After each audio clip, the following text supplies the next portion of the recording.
Dan kebetulan memang kalau di saya diajarin sama bapak itu ya, almarhum, itu setiap datang uang tiap bulan itu saya nggak pernah pegang uang. Jadi sampai sekarang uang itu dipegang oleh istri saya 100%. Karena ngeri teman-teman kalau laki-laki pegang uang gitu ya. Nanti belok-belok. Belok-belok gitu. Pas pulang belok ke rumah siapa gitu, enggak.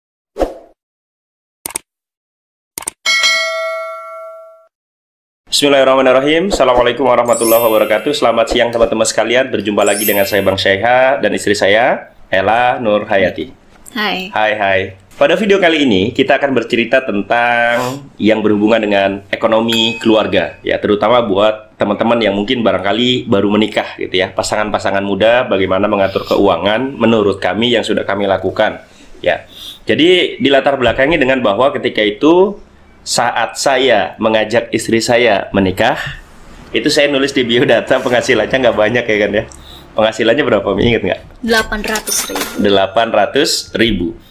Jadi itu waktu itu tahun 2014, 800.000 itu ya belum banyak, lama sih ya, kan? 2014 belum lama. Karena kadang-kadang ada netizen yang bilang, 800.000 kan zaman dulu, mungkin kalau dibandingin zaman sekarang itu sekitar 2 juta ya kan? Padahal 800.000 itu juga ketika saya tahun 2014, jadi belum lama. Nah, penghasilan 800.000 itu dulu didapatkan dari, karena saya mengajar di bimbingan belajar. Nah, di bimbingan belajar itu teman-teman, kita tuh digaji tuh nggak bulanan flat gitu, nggak. Jadi saya dapat 800.000 itu karena memang saya ngajarnya nggak setiap hari. Saya waktu itu ngajar kimia sama ngajar matematika, SMP dan SMA. Nah itu udah ngajar 2 mata pelajaran aja, itu saya dapat ya paling kecil 800.000. Dia memang tidak segitu terus, pernah sih 1 juta lebih, tapi itu biasanya kalau momen-momen ini loh, ujian akhir atau ujian semester itu biasanya kan agak banyak tuh gitu loh. Agak banyak jam dibandingkan dengan yang sebelum-sebelumnya gitu. Bahkan misalkan hari Minggu atau hari Sabtu yang biasanya libur, kita dipanggil juga tuh untuk ini. Jadi nggak flat ya? Nah, jadi nggak flat. Tapi paling kecil saya nulisnya 800.000. Dan itu saya tulis di biodata saya. Ya karena kan kita kalau ngajak seseorang menikah, kita jangan terlalu banyak janji-janji manisnya gitu ya. Karena nanti pas nikah ternyata tidak sesuai dengan yang ada di biodata kan, yang ada kecewa. Jadi waktu itu saya menerima Bang Syaiha itu bukan karena uang. Ya gimana ya, mau kalau misalnya dibilang karena uang ya waktu itu 800.000 gitu loh. Bisa makan apa gitu. Mungkin kan? pada tahun 2014 gitu ya, gaji saya aja waktu itu ya lebih dari itu gitu ya. Maksudnya betul. karena waktu itu kan memang tidak ada alasan untuk menolak aja gitu. Karena saya mikirnya gini, Bang Syaiha itu punya modal lain gitu ya. Modal lain, sepertinya Bang Syaiha itu bisa diajak berjuang bersama-sama gitu kan. Jadi waktu itu modalnya saya mikirnya, lain tuh contohnya ya pendidikan. Seperti pendidikan. Terus juga saya melihat Bang Syaiha itu kerja keras. Jadi jadi saya mikirnya insya Allah nanti kedepannya kita nggak akan kelaparan gitu ya. Insya Allah ada rezekinya seperti itu. Apalagi Bang Syaiha itu kan tidak merokok. Nah itu tuh lebih saya saya pikirin gitu dibanding dengan uang gitu. Ya tapi saya nggak munafik juga gitu ya, masa nggak butuh uang gitu. Tapi kan ya saya rasionalnya yaitu nanti kita berjuang bersama-sama gitu. Dan alhamdulillah gitu ya. Masih hidup sampai sekarang. Iya, sampai sekarang masih hidup. Jadi memang buat teman-teman nih mungkin yang mau nikah masih mikirin penghasilan, sebenarnya penghasilan berapapun sekarang itu ya penting sih, cuma penting. Ya jangan jadi patokan utama ya kan ya. Bahkan kalau menurut saya itu salah satu yang penting adalah misalkan kita punya rencana gitu ke depan tuh mau ngapain gitu. Iya, rencana mau ngapain, terus keterampilan itu lebih utama betul. Gitu ya. Kalau misalnya nggak ada keterampilan, nggak ada uang, ya itu sih saya nggak tahu ya. Ya yang jelas kalau misalnya mau menikah sudah ada calon, terus kitanya juga sudah siap gitu ya. Tapi masih mikir-mikir karena uang yang nggak ada, itu sayang sekali sih. Sayang sekali untuk ditunda. Gitu. Dan dulu sih selalu ingat nasihat dari orang tua, mama, Mi. Kenapa? Jadi mama tuh ya pernah bilang bahwa cicak aja bisa makan loh. Cicak kan nggak bisa terbang, makanannya nyamuk bisa terbang. Kita nggak pernah lihat cicak kelaparan kan? Iya. Tuh yang pertama. Terus yang kedua, kalau mama tuh juga pernah bilang, ya kalau Allah itu nyiptain manusia ada lambungnya, ya masa Allah nggak ciptain isinya gitu loh. Jadi ya kalau kita mau berusaha, kita mau berjuang, pasti kita insya Allah ada rezeki yang bisa kita makan gitu. Iya. Jadi poin pentingnya itu bukan jumlahnya gitu. Iya. Tapi poin pentingnya adalah bagaimana kita mengatur sumber daya yang kita punya, penghasilan yang kita punya agar kita bisa setidaknya bertahan hidup. Iya nggak sih? Betul. Banyak loh orang yang dapat penghasilannya banyak, tapi hidupnya nggak cukup juga gitu kan. Banyak pula orang yang penghasilannya kayaknya pas-pasan, tapi hidupnya ya dia kayaknya enjoy gitu. Dan itu kan yang dikatakan keberkahan ya. Nah, itu mungkin ya keberkahan dan Jadi sebagainya lah ya. sedikit tapi cukup gitu kan. Tapi kan itu tidak lepas bagaimana kita mengatur keuangan yang kita punya. Nah, gitu teman-teman. Dan kebetulan memang kalau di saya diajarin sama bapak itu ya almarhum, itu setiap datang uang tiap bulan itu saya nggak pernah pegang uang. Jadi sampai sekarang uang itu dipegang oleh istri saya 100%. Karena ngeri teman-teman kalau laki-laki pegang uang gitu ya. Nanti belok-belok gitu. Pas pulang belok ke rumah siapa gitu enggak. Jadi sampai sekarang yang pegang uang itu istri saya 100%. Saya bahkan kalau misalkan mau berangkat kerja itu suka Mi, minta uang mau beli bensin gitu. Anak saya tuh Bang Alif itu sampai bilang bahwa Habib mah nggak punya uang, yang punya uang adalah Umi. Jadi kalau minta apa-apa Bang Alif malah ke saya. Harusnya ke bapaknya. Kata Bang Alif saya nggak punya uang gitu.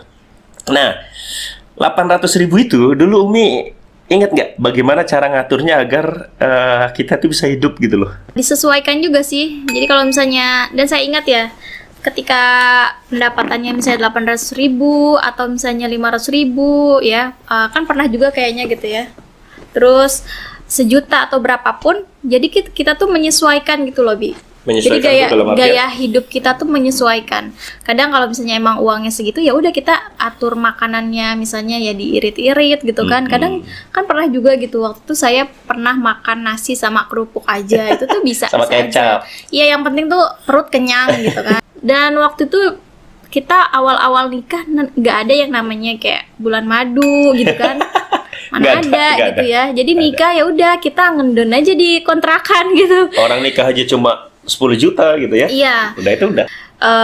Mungkin untuk pasangan-pasangan pengantin baru kan biasanya kayak malam mingguan kemana, jalan kemana gitu ya, kita makan. Nggak ada ya? Ya kita nggak, ya jarang gitu loh.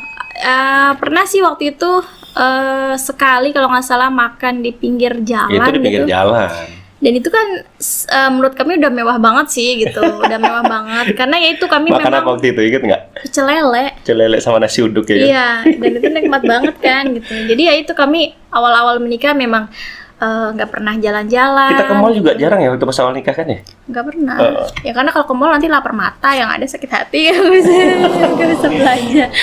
Kayak gitu sih ngatur keuangannya. Nah teman-teman sekalian, 800.000 itu kan sebenarnya adalah penghasilan utama ya. Dalam artian ngajar bimbel saya segitulah kira-kira dapatnya rata-ratanya.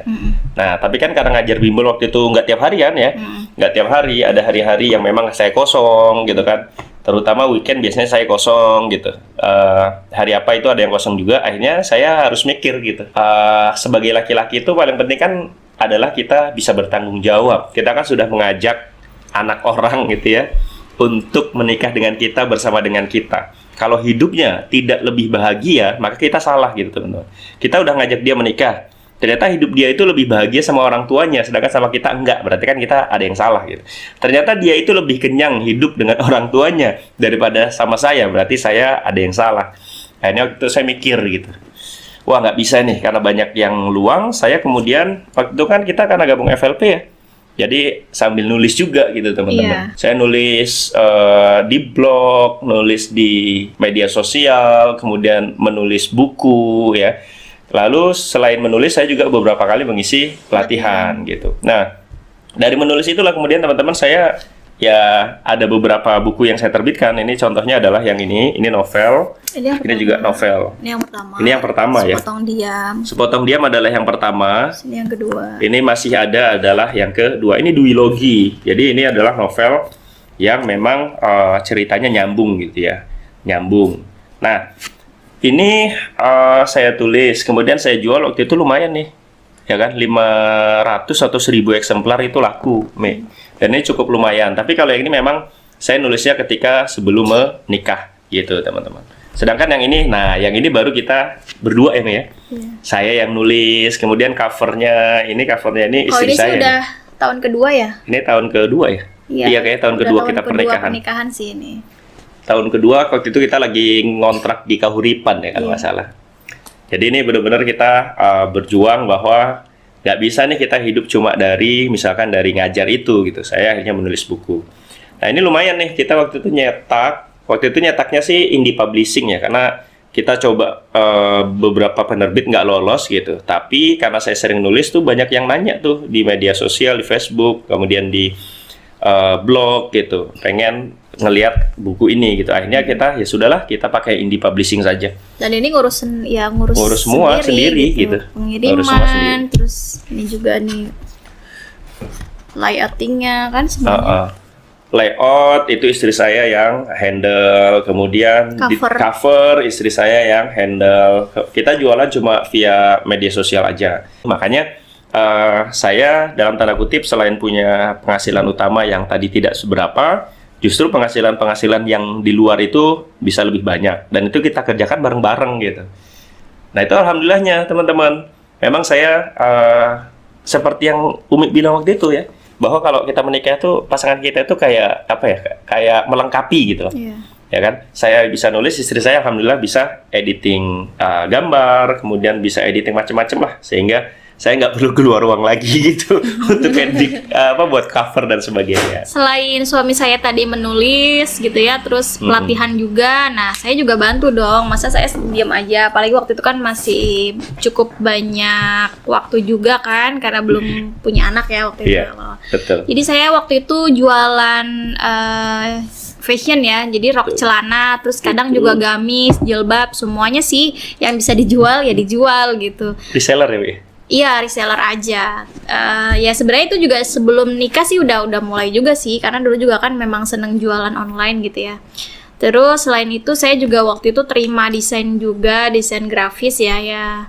Jadi ya alhamdulillah sih ada tambahan dari situ gitu. Dan memang benar ya, jadi ketika kita menikah, rezekinya tuh kayak apa ya, dibukain aja gitu loh.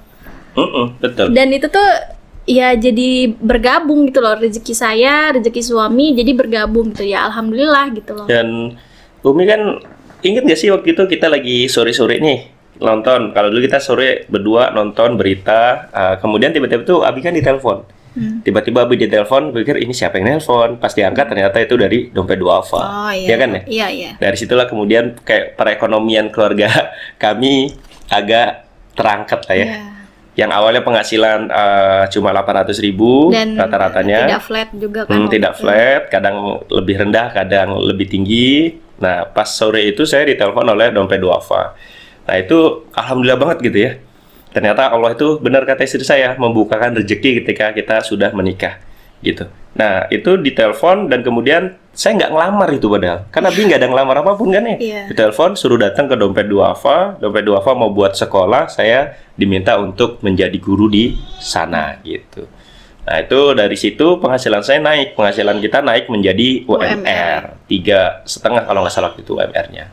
Nah, itu sangat membantu lah, sangat membantu. Jadi gitu ya teman-teman. Jadi setelah suami ngajar di Dompet Duafa, nah waktu itu kan berangkatnya tuh pagi-pagi banget ya. Kalau nggak salah tuh jam 6 ya Bia. Jam 6, pulang jam 5 gitu. Itu kan udah padat banget ya. Sampai rumah tuh ya udah lusuh lah, udah capek gitu. Tapi suami tuh masih ngejalanin kegiatan lain kayak menulis, terus jualan online juga saat itu. Jadi tuh ya malah kalau saya waktu itu kan memang karena sudah ada anak pertama ya, jadi memang jualannya memang sudah agak berkurang gitu. Jadi setelah suami berjualan online, ya saya bantu-bantu aja sih sebisanya, karena waktu itu ya bantuin packing, terus bantuin pengiriman gitu ya kadang. Ya itu dikerjakan dengan ya saya sambil ngomong anak pertama gitu. Dan kadang ya gitu ya, malam juga kalau misalnya selain handle jualan online, nulis, kadang ada kerjaan yang dari kantor juga kan, dari kantor dibawa ke rumah. Apalagi kan kalau ngajar kan harus persiapkan dulu kan dari rumah gitu. Jadi ya kebayang lah ya gimana padatnya saat itu. Ya itu kan demi demi mencukupkan keluarga. Gitu. Karena sedih loh teman-teman. Kesedihan terbesar seorang bapak ya itu adalah ketika misalkan anak kita minta sesuatu tapi kita nggak bisa ngasih gitu. Nah, waktu itu kan udah ada Bang Alif ya. Iya. Namanya sudah ada anak, itu kebutuhan meningkat. Dan saya mikir nih, nah itu kenapa saya nggak bisa diem lah orangnya. Nah, dari bisnis online yang cuma sampingan itu waktu itu lumayan teman-teman dapatnya. Lumayan lah dapatnya. Bahkan tahun bisa 2017 itu ya? 2016 awal kira-kira. Itu bisa dapat ya kalau di atas inilah, di atas UMR Bogor. Di atas UMR Bogor, bahkan gajinya online saya itu lebih gede daripada saya mengajar. Dan itu dikerjakan masih organik teman-teman. Jadi kalau sekarang kan bisnis online saya memang pakai FB Ads, Google Ads. Kalau dulu semuanya organik, pakai SEO, Search Engine Optimization. Nah itu bisa dapat lumayan. Itu adalah cerita kita berdua ya. Cerita kita berdua dari awal nikah sampai pada posisi sekarang. Dan setiap pasangan itu punya ceritanya masing-masing teman-teman. Kalau saya memang bermula dari itu tadi 800.000, kemudian saya coba-coba bisnis online dan sebagainya. Istri pun juga ikut jualan online, kemudian saya menulis juga dan seterusnya sampai sekarang alhamdulillah ya. Alhamdulillah banget gitu, kehidupan kita sekarang itu udah jauh berbeda daripada yang dulu ya. Sudah cukup jauh berbeda daripada yang dulu. Nah, kita sih pengen bilang gitu ke teman-teman bahwa kalau memang teman-teman mau menikah, punya penghasilan yang tidak seberapa, tapi punya rencana bagaimana selanjutnya menjalani hidup, yaitu diteruskan saja gitu loh. Ya kan? Iya. Benar nggak sih? Dan iya, ya itu benar. Dan satu lagi, kalau setelah menikah gitu ya, jangan terhalang oleh gengsi, oleh keinginan gitu ya. Jadi setelah menikah, kalau misalnya perekonomiannya masih minim, ya nggak usah misalnya gengsi nggak punya kendaraan gitu ya, sampai berhutang ya, kecuali memang mungkin butuh banget gitu ya, atau punya barang-barang branded yang mungkin dia cuma sebatas keinginan aja gitu ya, tapi nggak butuh ya, ditahan-tahan dulu gitu. Karena alhamdulillah gitu ya, kami berdua ini dari awal menikah hingga saat ini tidak dibiasakan untuk berhutang gitu ya. Itu alhamdulillah banget, karena kami mikirnya gini, kalau misalnya kita punya keinginan apapun itu gitu ya, barang atau apalah gitu, kami tuh bersabar gitu ya, bersabar menunda untuk membelinya gitu. Bahkan punya kendaraan tahun berapa pertama? Ya 2017 kan? Kita nikah 2014. Beli motor 2017. Dan itu pas beli motor saya hamil anak kedua kan. Itu kenapa kita sampai 3 tahun baru bisa beli motor, padahal motor kan nggak berapa harganya ya. Karena waktu itu memang kata istri saya tadi, kita memang tidak membiasakan diri untuk berhutang. Jadi kita nabung aja dulu, nabung lah. Pokoknya belinya maunya cash gitu loh. Iya. Jadi beli motor cuma 15 jutaan, itu butuh 3 tahun gitu untuk nabung sampai 15 juta. Jadi dan kita selama 3 tahun itu selama 3 tahun itu ya udah kami pakai angkot atau ojek online, taksi online kayak gitu. Itu kan taksi online atau ojek online mungkin 2016-an ya baru ini kan ya. Kan kalau pas 2014 itu angkot kan? Sebenarnya udah ada, cuma kita belum familiar aja. Dan kita waktu itu mikirnya, kalau ojek online kayaknya mahal nih waktu dulu kan? Padahal lebih murah ya. Kita waktu itu seringnya naik angkot aja. 2014 tuh kita kemana-mana naik angkot. Iya, jadi kalau bisa, ya itulah tadi, menahan keinginan yang di luar kemampuan lah gitu ya. Kalau misalnya mau hidup lebih tenang. Hindari hutang. Iya, karena kalau punya hutang kayaknya gimana ya? Nggak nyenyak tidur gitu loh. Ya kecuali itu mungkin barang yang memang butuh banget gitu ya. Tapi kalau cuma keinginan kayak nafsu doang gitu loh. Tapi ini juga gini, kalaupun misalkan butuh banget dan memang kita nggak punya uangnya, kadang kan kita juga nyari kan. Misalkan ini butuh ini, harganya mahal. Tapi kan kalau memang itu ada penggantinya yang lebih murah, kita pilih dong penggantinya yang lebih murah kan. Gitu. Ya, tapi kan ada juga loh, misalnya ada juga beberapa teman saya tuh yang di awal-awal nikah, dia karena memang kayaknya tuh jadi kayak bulan madu misalnya, jalan-jalan setelah menikah gitu, itu kan kayak dijadikan kewajiban. Dia tuh ya sampai berhutang gitu loh untuk jalan-jalan, kan misalnya keluar negeri ya, gitu. Itu kan padahal bisa di skip kan. Toh kita kalau nggak jalan-jalan pun kan nggak akan sakit gitu loh. Kita aja keluar negeri setelah punya 2 anak ya. Iya, itu baru tahun-tahun kemarin juga. Iya, gitu. Jadi tuh ya disesuaikan aja dengan isi dompet gitulah. Bergaya sesuai dengan isi dompet lah gitu. Dan yang paling penting adalah ini buat mbak-mbak atau istri-istri di rumah ya bagi seorang suami seperti saya, itu yang paling penting tuh adalah dukungan dari istri. Itu penting banget. Jadi kalau misalkan saya punya ide sesuatu, pengen ngejalanin, misalkan saya waktu itu mau bisnis online. Kalau misalkan istri saya nggak mendukung, itu pasti saya ngejalaninnya pun ya kayak nggak full power gitu loh. Dan memang kebetulan saya dari dulu juga ya jualan gitu kan. Keluarga semuanya memang berjualan. Saya dari SD jualan, terus SMP, SMA tuh jualan. Sebelum nikah juga memang masih jualan juga. Jadi ketika suami saya ingin berjualan terus online juga gitu ya kenapa nggak didukung gitu loh. Nah, atau saya juga bisa ini juga kan bisa sambil bantu-bantu juga di rumah gitu. Nah itu penting banget tuh dukungan dari seorang istri ya, bagi suami itu sangat penting lah. Nah kalau istri nih, jadi seorang istri tuh lebih senang gitu ya kalau suaminya tuh bergerak gitu ya.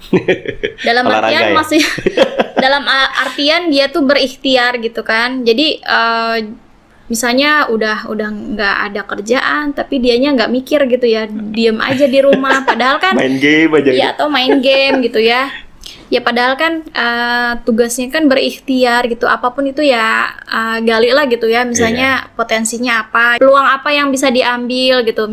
Misalnya mikir gini, kerjaan tuh susah gitu, tapi kan kita kan bisa ya misalnya jualan apa gitu ya, tisu atau apa gitu, intinya bergerak gitu lah, mau bergerak gitu. Tapi kalau misalnya punya potensi ya udah potensi itu aja yang dijalankan gitu.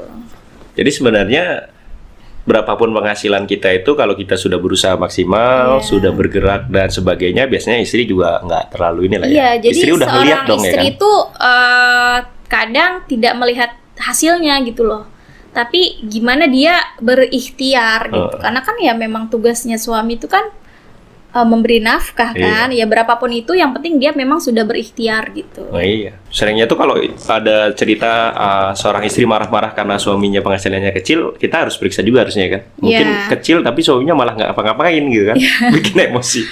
Nah itu teman-teman sekalian ya, jadi itu adalah cerita kami dan kami yakin bahwa teman-teman pun punya cerita yang menarik yang bisa dibagikan gitu. Silakan komen di bawah, kira-kira punya pengalaman apa dari awal menikah sampai pada titik sekarang. Mudah-mudahan itu jadi pelajaran buat semuanya. Ya, mohon maaf kalau banyak kesalahan teman-teman. Kita tidak ada maksud apapun. Mudah-mudahan ada yang bisa diambil, ada yang bisa dipetik, ada yang bisa dipelajari. Kalaupun nggak ada ataupun banyak jeleknya, ya di skip aja. Ya kan ya? Jangan lupa share kalau memang bermanfaat. Terima kasih sudah menonton teman-teman. Mohon maaf kalau banyak kesalahan. Assalamualaikum warahmatullahi wabarakatuh. Bye-bye.